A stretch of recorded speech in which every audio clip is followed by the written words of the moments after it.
Hi guys, so we are live and I am chatting to Yandrei. Yandrei, welcome to this live today. I've been wanting to chat to you for so long. Shame, thank you so much for inviting me. Yeah, very excited about the invite when you appeared in my inbox, and super keen to connect and just chat everything about marketing. Yeah, I mean, been doing this for 10 years and really excited about it. Awesome. I love your content, by the way, and I'm gonna ask you a few questions because there was a one video that you spoke about Tinder. So we will get to that. Before we get to that, Yandrei, yeah, because that was quite a very cute video. So I have sort of been following you for like the last year, and I'm just so excited to see all the success. Well, yeah, success that you've like you do such great work. Let me say that, and I'm really excited because I always love to see people succeed. So just give us just a little bit. Tell us a little bit about yourself, what you do in the agency, and how you started doing this. Yeah, Shame, thanks. I think first of all, success is a very subjective word. It means a lot of things to different people, and it's a word that I always ponder. What is it? What does it truly mean? But I think yeah, our company has been around for 5 years, and I started this business on the back of having built and sold to other small little businesses on the back of Facebook ads, and that started back in 2012. So I was probably one of the first South Africans to run Facebook ads. When the Oh, ad wow. platform just launched, it was the end of 2011, I think, and that got me very interested in the power of digital marketing because I was a personal trainer at that time, and I kind of like got a bit tired of selling my hours, and I was like, I need to remove this last ceiling from Mm, myself, and be able to be in a position where hopefully I can build something that's a little mm, bit more.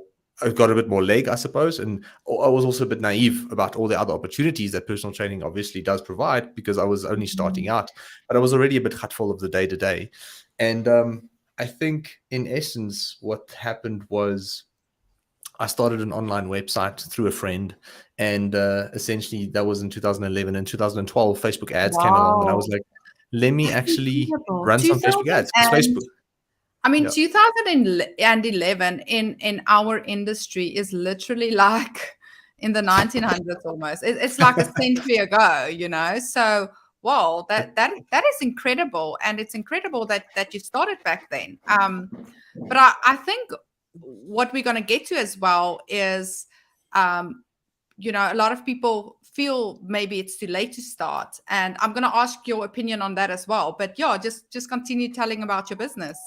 Yeah, so I mean, it was just a little website, and I wanted to sell personal training plans online. I think I wanted to, get my programs and intellectual property into more people's hands, and I didn't really know how to do it. And then Facebook was just one day like, "Hey, do you want to run a Facebook ad?" And it was a page-like ad at the time. The only thing that you could do, you couldn't do anything else. It was literally just like, "Hey, like my page," kind of ad. Mm, And I didn't really know how to drive traffic back then. So I was like, no, I don't want to do that just yet. Like, let me figure out how to mm, drive traffic. So I mm, Googled how to drive traffic to my online business. And then Google said you have to do search engine optimization. So I was like, how to do search engine optimization. And then it was like this completely foreign, what do you call it, hieroglyphics kind of content of this is all the technical stuff that you have to do to grow your website organically. And I was like, how do you grow your website without search engine optimization? And then Google was like, well, you need a Facebook page. So I was like, okay, cool. I think I have a Facebook page. So let me learn a little bit more about that. And then Facebook again reminded me, do you want to run an ad? And I was like, okay, maybe the universe is telling me something. And I was like, let me spend $50 on an ad. And then I got like 100 or 150 people to like my page. wow. And it was like 20 cents a like or something back then. And then I was like, hold on, these people who are liking my page, they can see all my content. That's pretty cool. So every time I post, they can see what I have to say. So I was like, this is interesting. And eventually, I mean, I wasn't really making any money back then. So I had to choose Mm, my little bit disposable income that I had. I had to choose between a whey protein and a pre-workout because I was a personal trainer who wanted to take care of my body so that I can sell my body, mm, from a perspective of, hey, I want to look like that mm, guy. Let me go and listen to what he has mm, to say. So I was like, I need to be in shape. So I was, how do I balance my money now. And I had to eventually decide to stop buying whey protein and pre-workout so I can buy Facebook ads. And eventually, I think that turned out to be the right decision. And that business kind of like grew into something small. And someone was lucky enough to spot it and give me the opportunity to buy into it and grow it into something a little bit bigger. And that's kind of like That's how my journey started. incredible. Wow. So what I'm hearing is you actually invested in Facebook ads. That was an investment in your business. I mean, that is really what it is. I mean, it's people don't always see it like that. It's a very, very awesome perspective, and it's nice hearing you adapt that perspective as well, because that's really what it is. It's investing into Facebook ads and not necessarily just spending money on the platform. So it was definitely an investment because I learned a lot of other skills on the back of that, and it opened up a lot of other doors for me as well. So for those of you who are watching, let us know where you are watching from. And if you've got any questions for Jandre, so I'm talking to Jandre, and he's from V8 Media, and you guys are in Pretoria, right? We're in Sandton City, actually. Sandton, but we've got staff, from all over South Africa. We're about 24 people now, I think, and our offices are in Sandton City, but we have remote staff from all over here. So I'm going to ask you about a video you did about saying your ad is like a Tinder dating profile. But before we get there, I was looking on your website just now, and I saw that video from an entrepreneur, artist, photographer, and she said her business grew with more than 600% in 10 months. And I was just so happy for her, and I was just so happy to see how beautiful everything worked together. And this is what you guys do. So basically, you help people to grow their businesses. Yeah, we try our best to do so. In all honesty, I think the agency space looks like the perfect space where every agency is going to help you get it right. And I think I by no means want to portray us as that agency. There are many times that we don't get it right, even though we try our best.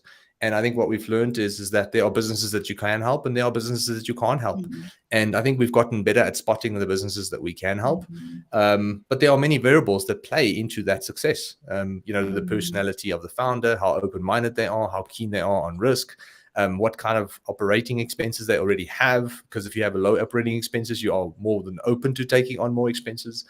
What is your gross margins like? What industry are you in? Is the industry growing? How good is your product? Is it really good, or is it actually just mediocre? How do your competitors look? So all those factors play into the success. And by no means do we want to sell ourselves as the magic bullet, because that doesn't exist. But we have managed to help a couple companies now, really grow quite tremendously. But at the same time, there's also been businesses, and I need to just put a disclaimer out there, that there are also businesses that we haven't been able to help. And I think what we're trying to do as an agency is we're trying to get better at spotting who actually is ready for growth, because the frameworks and the strategies do work. It's just a matter of implementing it for the right businesses. Yes, I love the clarity that you have, because I feel that with social media, that is so important. A lot of entrepreneurs or business owners, they want to serve everyone, or they want everyone to like their content. And the problem is, that is the problem. So your clarity and sort of niching down to people that you can get results for. And what you also said about the personality of the founder of the business. So it's sort of like this industry, and this is what I love about social media. It's so actually dynamic, and it's got so many dimensions. So yeah, I love that. But I want to ask you, so you posted a video where you said your ad is like a Tinder dating profile. So what did you mean by that? Or your profile? I think you said your social media profile. Yeah, I think I posted that like a few months ago. I can't really remember, but the context was basically, it boils down to, and I need to just clarify, I'm married for 10 years, very happily married. But what I've heard, a lot of my friends who are not tell me some very interesting stories about their Tinder experiences. And I think in essence, it boils down to the fact that you would see a profile and you would get really excited about it. And then you would swipe left or right. I don't know which one is the right one.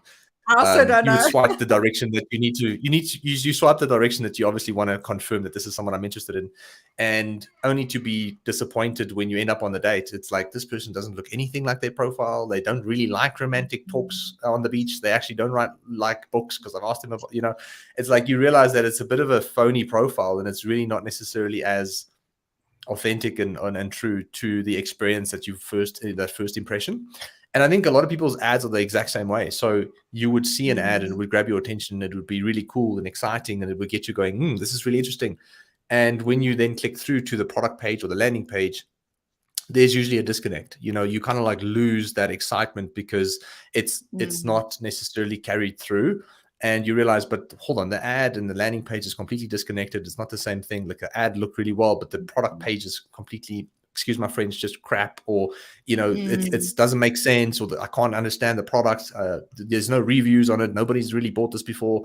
So it's really looking at it going like, if you really want to, from an e-commerce perspective, and it's the same applicable, it's also applicable to lead generation, it's understanding that your ad needs to be psychologically connected to the landing page. And the stronger that connection is, the higher the conversion rate will be.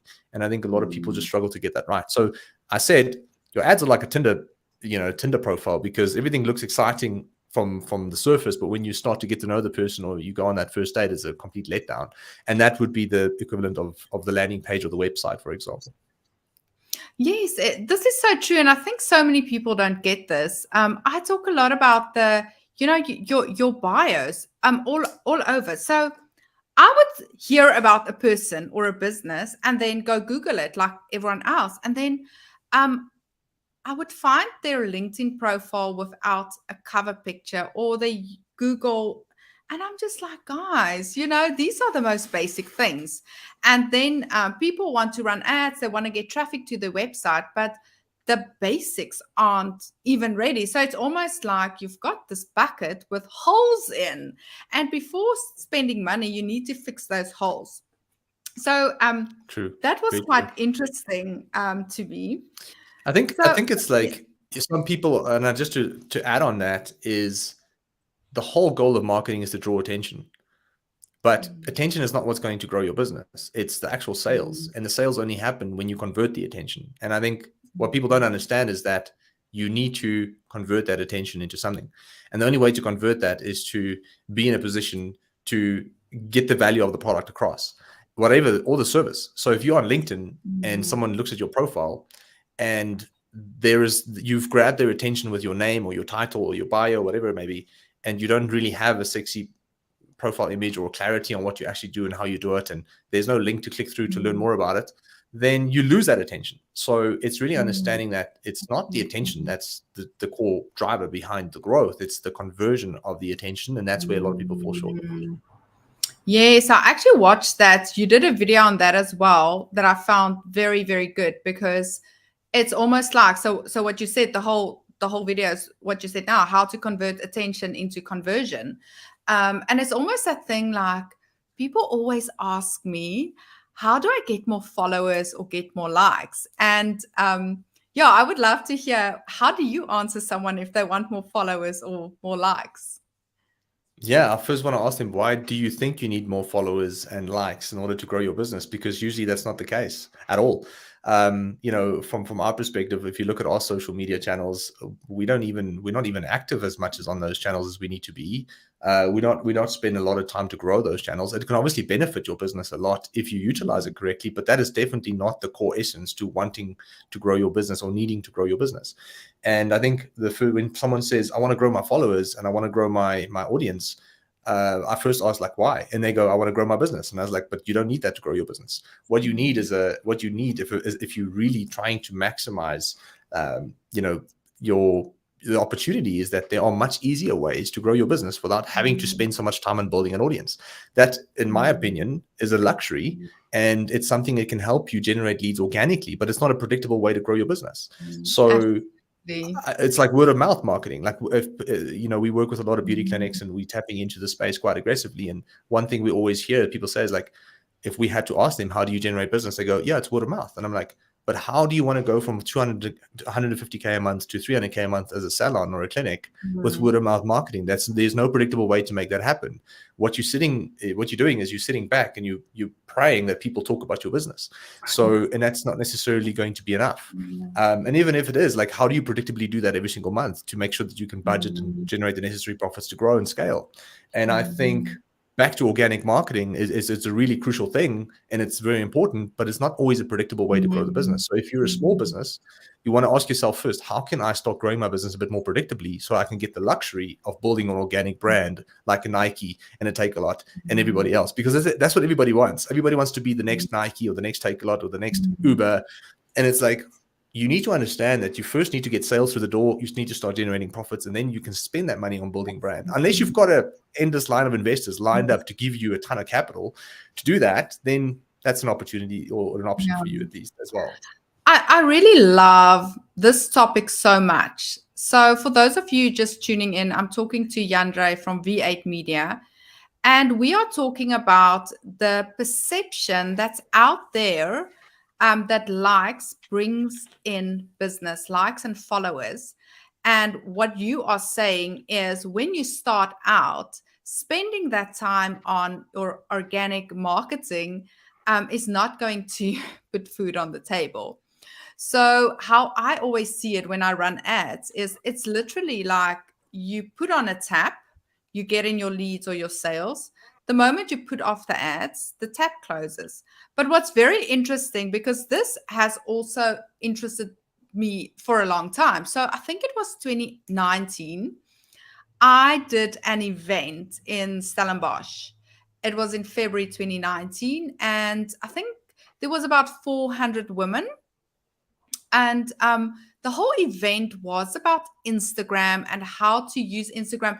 Instagram and ads and all those things. But interestingly enough, I had 2,000 followers at the time, but I've been doing ads since like 2016, which is also part of the dinosaur age in our industry. And 100%. There was like this thought in my mind. I was so convinced of the value I can give people. And, I've been making money with this and I want to tell people about this. And then there was this thought that went through my mind. Oh my goodness, what are people going to think if they see I've got 2,000 followers and maybe they've got more? And that just shows like, yes, I strongly believe in growing your brand and growing your business organically. However, that is not where the conversions comes from. So, and then, fast forward, I've been working with a lot of influencers. And what I've also found, and I love influencers, but what people also don't get is that influencers are more for brand awareness. That's also not for conversions.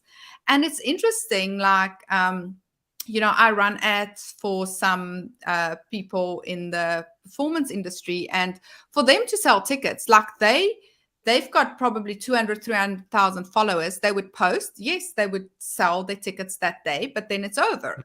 If we don't run ads on the back end, the tickets don't sell consistently, because otherwise they have to post every single day on their profile, which they also don't want to do.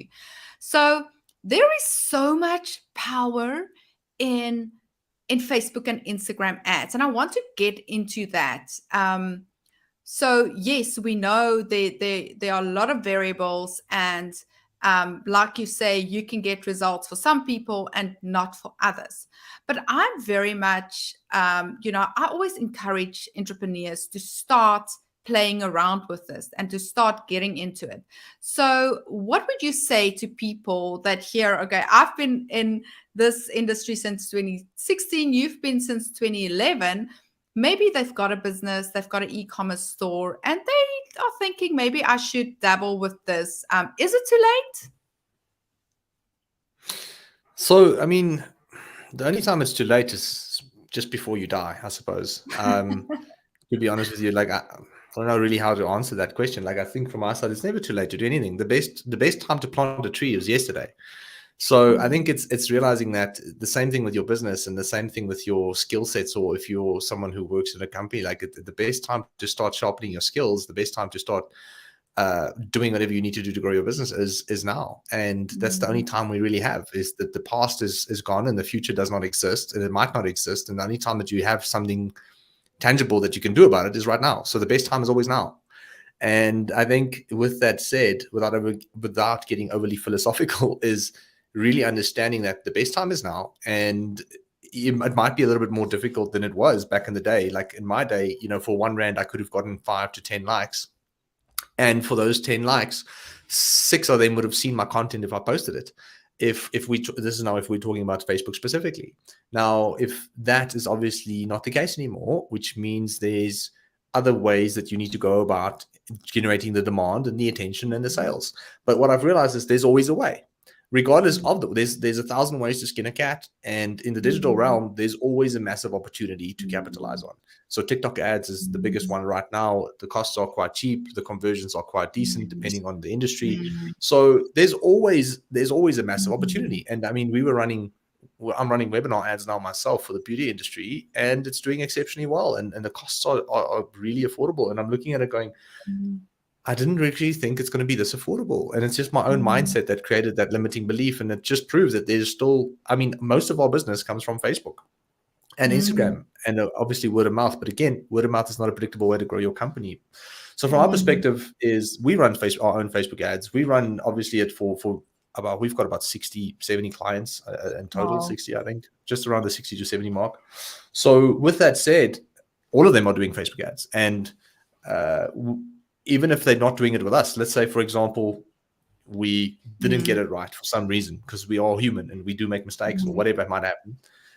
I can tell you now, they're not going to necessarily stop doing it. You can't afford to stop doing it. And I think people don't understand is like, this is just something that you have to do now. This has just become part of our business journey. The same way you had to print flyers and brochures and run local newspaper ads back in the 90s. This is just the next thing that you kind of like have to do if you want to grow. Unless you're very fortunate to have the steady stream of leads or clients come your way from an external source that a lot of other people don't have. But 99% of people don't have that luxury. And that's unfortunately the reality. Yes. And I think people don't always get it. So what you said is actually so powerful. You really don't have a choice but to start running ads. We did an event about a week or 2 weeks ago, and I think 450 people attended. And that event was only advertised on Facebook and Instagram. And having those people in a room and showing them, guys, you are sitting here because of a few organic posts, but mainly because of ads. It was so powerful to realize the power of that. So to be able to spend money on Facebook, invest actually, and have the opportunity to speak to a crowd of 450 people is extremely powerful. To be in front of that, your ideal clients. So I think if we think where we came from and what is actually possible, and just watching that video again of that lady that said she started this business in lockdown and then she started doing ads and she just grew her business. And I hear stories like that every day. And then people hear the story and they think, okay, they're going to have overnight success. But business doesn't work that way. So I think in a sense, you're also trying to tell us, look, it is working extremely well, but don't think it is a get rich quick thing. Like, you need to go through the process. You need to understand it. But once you do, once everything is aligned well, it is amazing. I mean, it is amazing to have that ability. And in South Africa, still, ads are pretty cheap compared to the rest of the world. Definitely. Yeah. So, I mean, we run ads from all over the world. And I can tell you now, America, if you were targeting any of the overseas countries, we call it the Big Five. So America, Canada, Australia, Europe, basically United Kingdom. So if you had to target those Big Five countries, or, Europe being not just one country, obviously, but you probably be looking at 10 times higher costs of an engagement or a click or a conversion. Wow. So, it's up to 5 to 10 times depending on what obviously industry and audience you're targeting.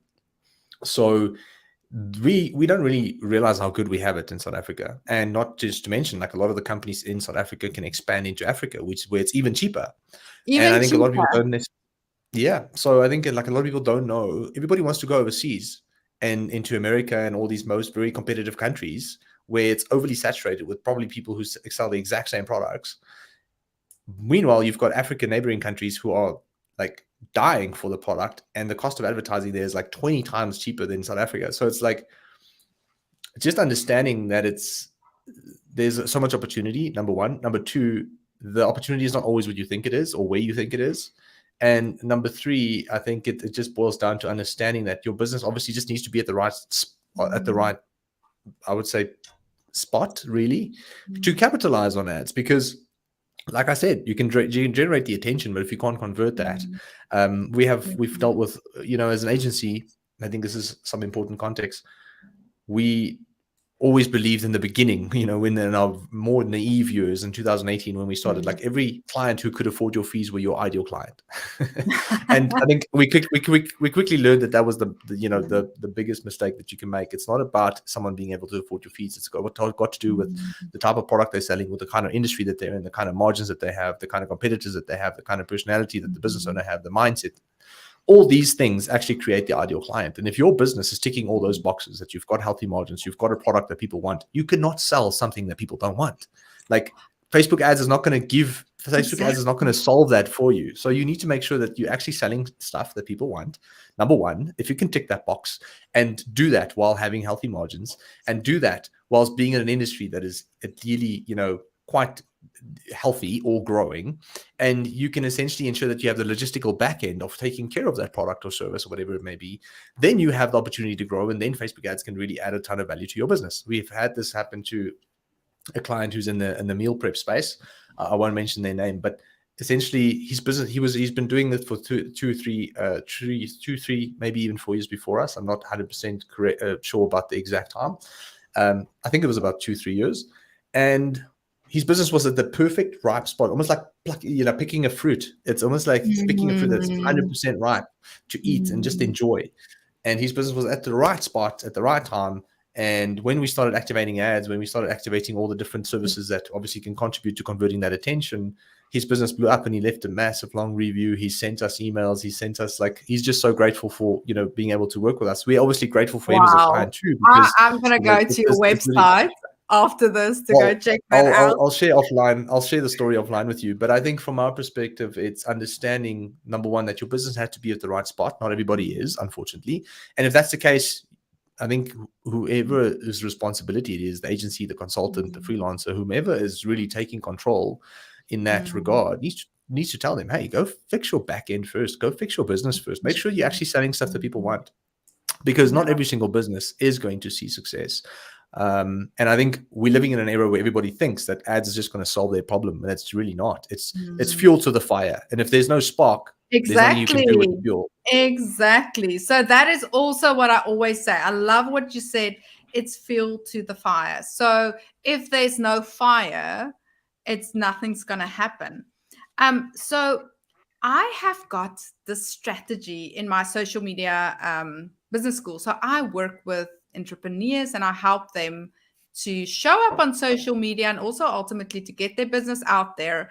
And I've got like these 3 phases that I believe they have to go through. So a lot of people would come to me, I want to learn how to run Facebook ads. And then I'm like, no, I cannot help you to run Facebook ads before you tick the first 2 boxes. So it's almost like building this house.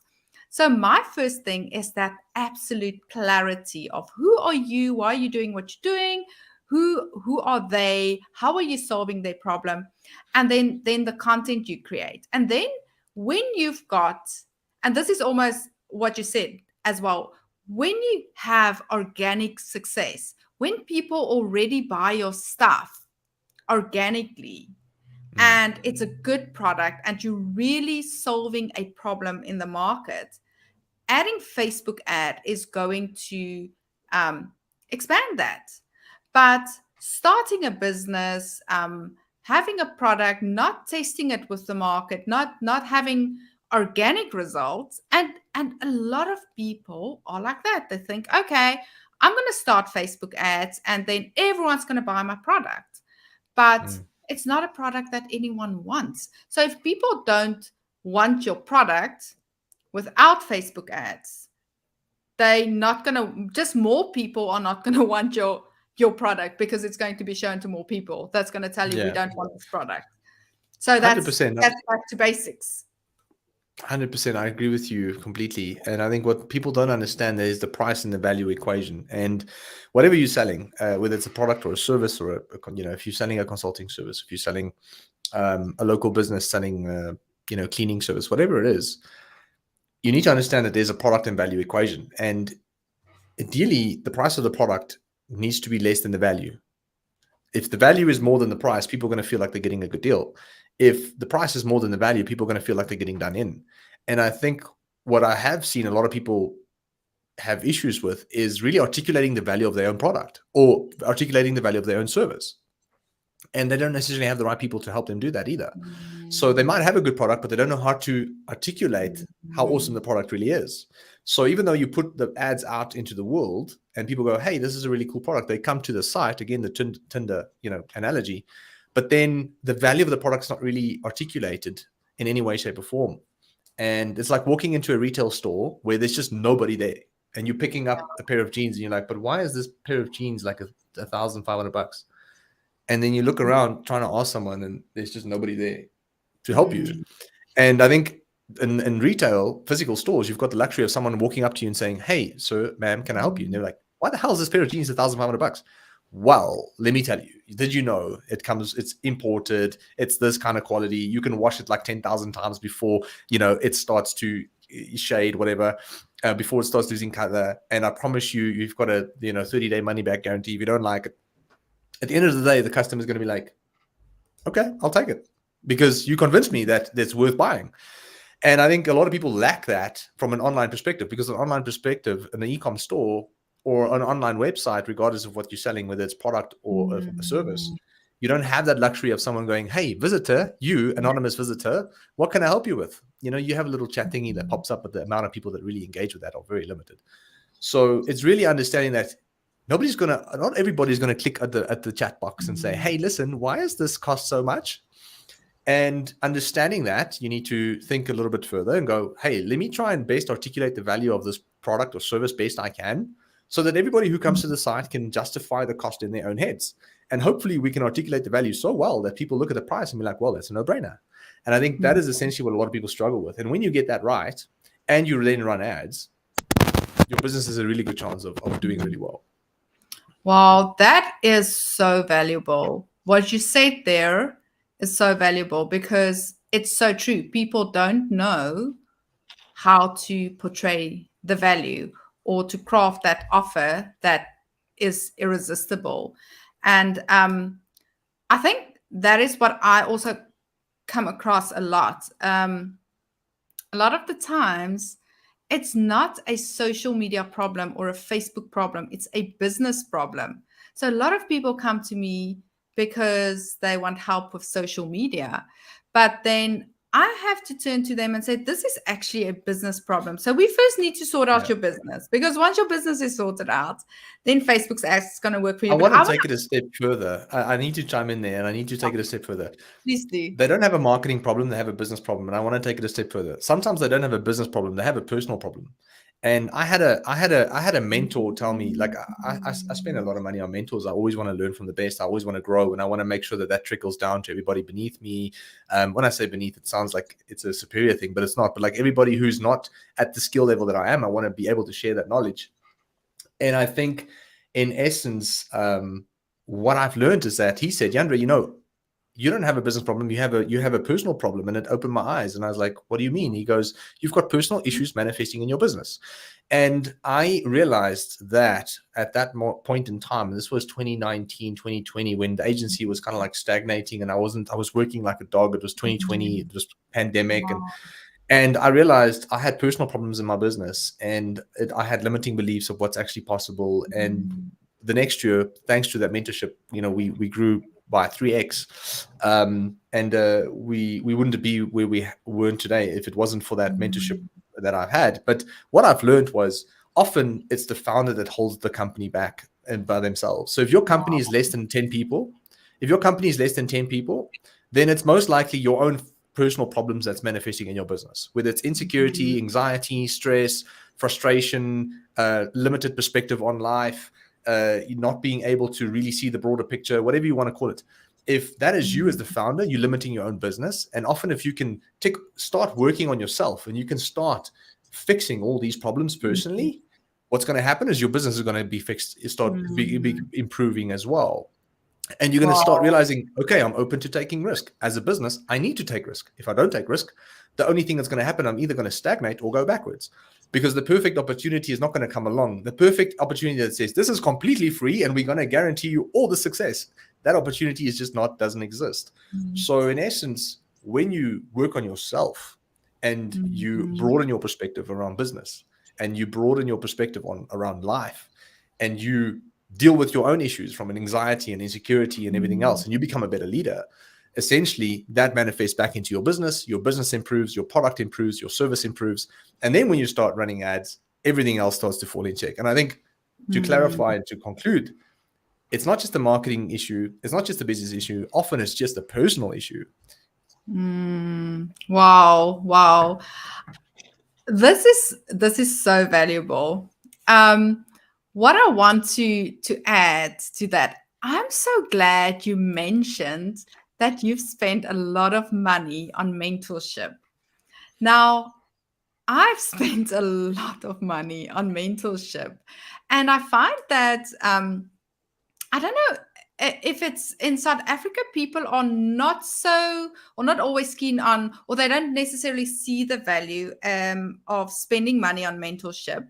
But I absolutely believe, like, if you want to be successful in anything in life, you need to find someone who is more successful in that area than you are. And that is why I believe in getting a mentor for every area in my life that I would like to improve. And with that said, it means, yes, mentorship can sound as if it's a lot of money sometimes, but if you see the difference it makes and unlocking that unlimited potential, like, you can never pay too much for good mentorship. I truly believe that, and I encourage people to take up mentorship, because in my mind that is the only way to become successful.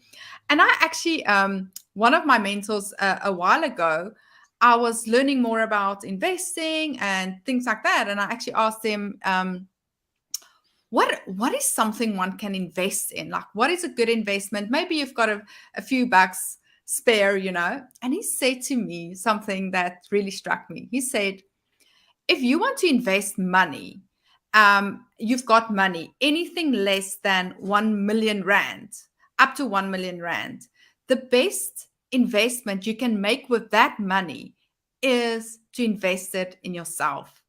And that really summed it up for me.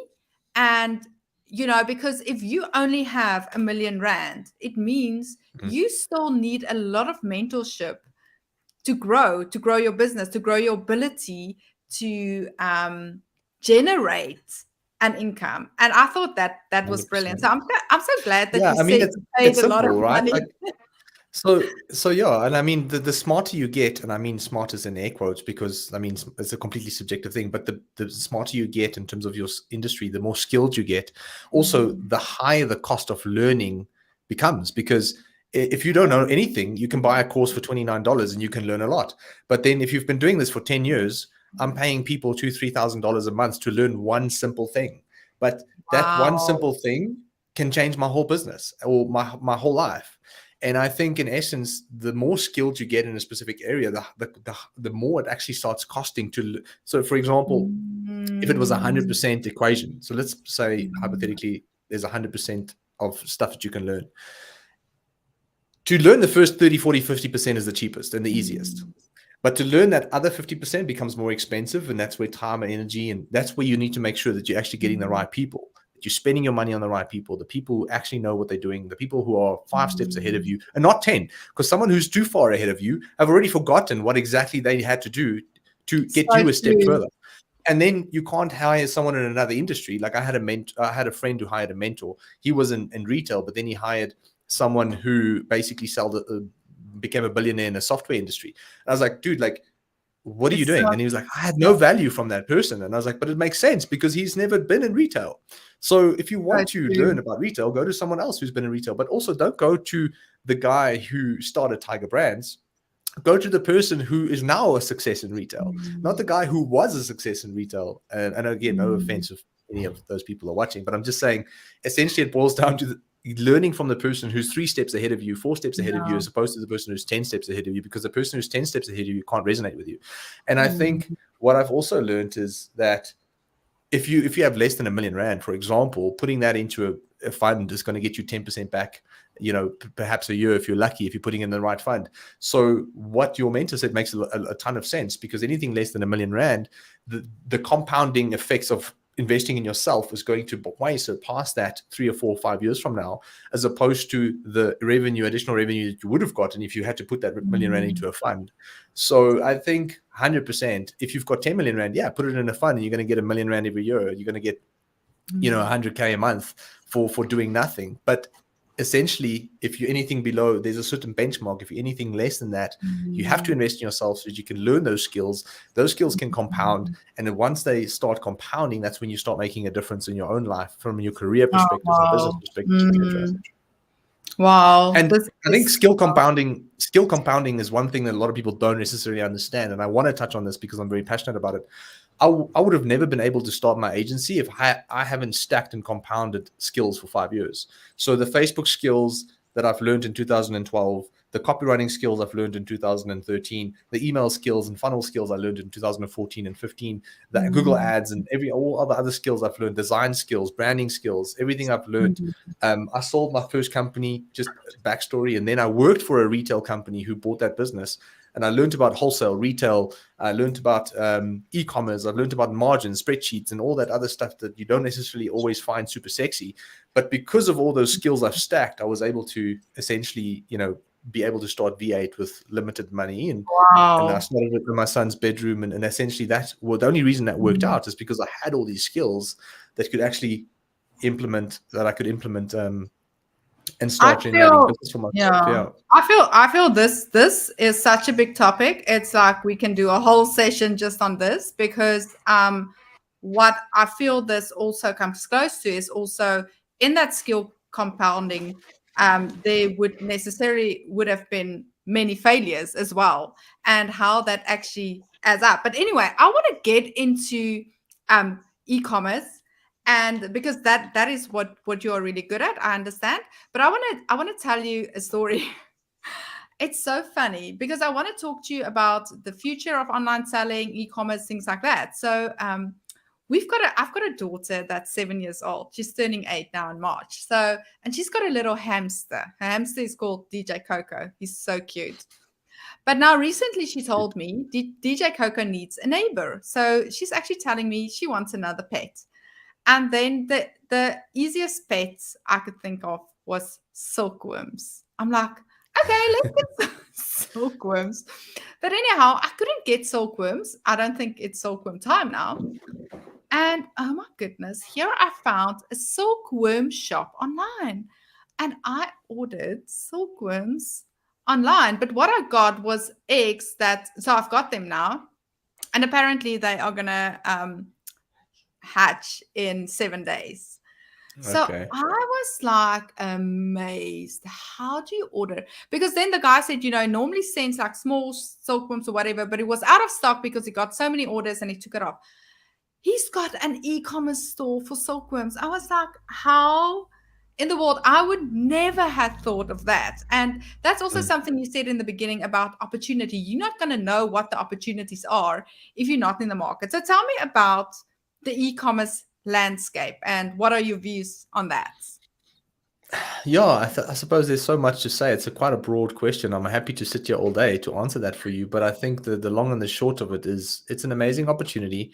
However, it's very competitive and you need to know what you're doing and what you're selling if you want to make a success. I think that's the quickest way to sum it up. You're going to have to go do your research. Like, you're not going to just start a business and start a Shopify store and start seeing a massive success unless you've got an existing database of people who, or network of people who you know, who you can tap into for free and just message them, WhatsApp them, email them, who can start becoming, your first and second and third customer, and hopefully things can grow from there.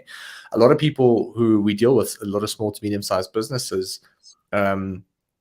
the backstories are pandemic related. It's like, hey, my wife got retrenched and then we started this beauty business or this baby business or whatever it is. And I think in the beginning, during that time, it was easy to grow. It's easy to grow from 10K to 20K a month. It's not the most difficult thing to do because you're doubling your growth, right? It's 100% growth, but it's only an extra 10,000 Rand. And the reality is those kind of sales usually come from people in your network. But really growing it beyond that and starting to become profitable and really scaling to 7-8 figures a month where you're doing 1 to 2 million Rand a month or more, that is really taxing. And I must say, like, there's not every single business has either got the leadership, the right owner, the right product, the right margins, the right team to make it happen. But I think you can create a nice little side hustle for yourself. Like, if you're selling silkworms, I'm pretty sure it's a really big business. I'm sure there's a lot of people looking into that. But let's say, for example, it was just a passion. You can still generate an extra little bit of revenue on the side. But it is going to require attention and it is going to require effort, and it's not going to happen just by itself. You know what? So this specific business, what I could find out from them is they actually have a physical store. So they are a business. So the online part is just an add-on. And that's what I really like in the e-commerce space. Like, if you've got a physical business, just having that as an add-on. It's low-hanging fruit. It's what it is. Yeah. It's really just the opportunity to expand your own little business because you've already got a database of people who've shopped from you. You've already got people who know you. You've already got people who understand what you're selling, and you're just making it more convenient for them to technically buy from you. And I think that's a great add-on. So what you're talking about scaling, okay, we need to wrap this up. Guys, thanks so much for watching. I just have one last question. There's so many things I still want to ask you, Jandré. Thank you so much. We can do many more sessions. I'm keen to yeah, so maybe I must wrap it up there because my next question is also going to maybe take you to a deep rabbit hole. But I think in conclusion, I'm just excited about all the opportunities, and I'm excited for people to start learning and to start, to become like children again, and to start seeing that opportunities are out there. They just need to tap into it, get mentors, figure out what you want to do, how you want to grow your business or what business you want to be in, get mentors, and then definitely Facebook and Instagram. Yeah, it's amazing. Look, I think from my side, this was a piece of advice I've also gotten from someone, and it meant a lot to me, and it didn't make sense in the moment, especially when you're on the other side of the fence. But looking back now, it makes complete sense. And it just says the best thing to do is to start. And I think it's really just understanding that the moment you take that first step, whether you're spiritual or religious or not, something starts to happen. The universe starts to change, and the right information starts to fall into your lap, as long as you're not manifesting your own problems through your own anxieties and fears and insecurities, obviously, like I said about it earlier. But it's understanding that the moment you make that conscious decision that this is something I'm going to do, you're going to scroll on Facebook and you're going to find the right link. You're going to look into you're going to go to a friend's bride, and then someone's going to be like, but this guy made 100K selling this, and you're gonna be like, oh, that's interesting. It's just the weirdest thing. It's something that you can't explain, but the moment you put things into action from an intentional perspective of like, I'm making the decision to do this, it's like the whole universe just starts to slowly but surely start putting things and maneuvering it into place. But it's up to you whether you see those signals or not. I think a lot of us just have our blinders on and we're like, yeah, and here's a guy that sells a Shopify store, and you just like walk straight past them like, I don't know. I don't care. That's not going to work for me. It's not for me. So I think what my best advice which is probably not as tangible as people want it to be. But I think from my end, from my viewpoint, it is the most tangible, is really just to start taking action and just make a conscious decision that this is what I want to do. And whether it's online, whether it's a website, whether it's just a small little hustle, side hustle, whether it's a WhatsApp group of moms that you're going to sell stuff to, whatever it is, just make that decision. And it's weird. Things will start to fall into place as long as you're open-minded, and as long as you don't hold yourself back and limit yourself, and as long as you start educating yourself. And there's a lot of free information out there. If you know nothing, then, and this is what we spoke about earlier, if all the skills had to stack up to make 100%, going from 0 to 30% skills is the easiest thing to do, because there's YouTube, there's Udemy, there's all these other people that you can follow. There's free content. You've got a ton of content. I've got a ton of content. So becoming 30, 40% skilled at what you need to do is the easy part. And that's at least going to get you to a point where you're breaking even, or where you've got something tangible. And then it's a matter of like, okay, how do I turn this into a legitimate business? And that's when you start looking at a mentor or someone like yourself who you pay, or whatever. I don't know, like necessarily exactly, but you get what I'm trying to say. That's when you start making other decisions. But so many of us get stuck on that. They're like, but what if I get to the point where I'm breaking even? What then? I was like, well, worry about that when you get there. Like, just start for now and see where it goes. Yeah, absolutely. I mean, I'm doing a webinar tomorrow, a free webinar, and I have been doing so many of these, and the feedback that I've received over the years from my free content was just amazing. Like, people grow their businesses. They tell me, all I do is I watch your free content and my business has grown. And when they are ready, they become, that's when they are at that point. They say, okay, but I want to learn more. I want to know more. I need that mentorship. And, that's when I start walking a journey with them. But yeah, thank you so much, Jandré. This was very insightful, very interesting. I still have got a lot of questions for you, so we can do a second session. I'll be more than happy. We can align that up for some other time. I'm really, Fridays are a bit more chilled for me, so I'm happy to do a Friday. I would love to maybe have you on one of my shows that I stopped also. Like, we both in a similar boat where we did shows and then we stopped for about a year or so, and I'm thinking about getting back into it as well. And I want to say thanks for reaching out. I think there's not a lot of people in the industry. Everybody sees each other as some form of competition, and that's so silly. Like, I think, one, the world's abundant, but also two, it's so much fun just to learn from other people and learn other perspectives, because it's not just, a skill is not a binary thing that you either have or don't have. It's something that you mold and grow and develop, and all these different viewpoints and perspectives allow you to nurture your own skill in its own specific way that's going to add value to a specific audience in its own way. And when I chat to people, a lot of people are very secretive about their information. They're like, oh, no, I don't want to share everything, and I can see from your perspective that you're quite open-minded. You're quite keen to share. Like, I really just resonate with you, and I would love to do this again sometime. Yeah, I truly believe that you should give your best advice and best content for free, because if people find that valuable, they want more. So no, I love giving away free advice, and yeah, the same with you on your Instagram. I love watching your videos, because you have got a very interesting perspective on things as well. So thank you so much. It was lovely chatting to you, and thanks for everyone who watched. Yeah, it was awesome. Then we'll do it again. Thanks so much, Jandré.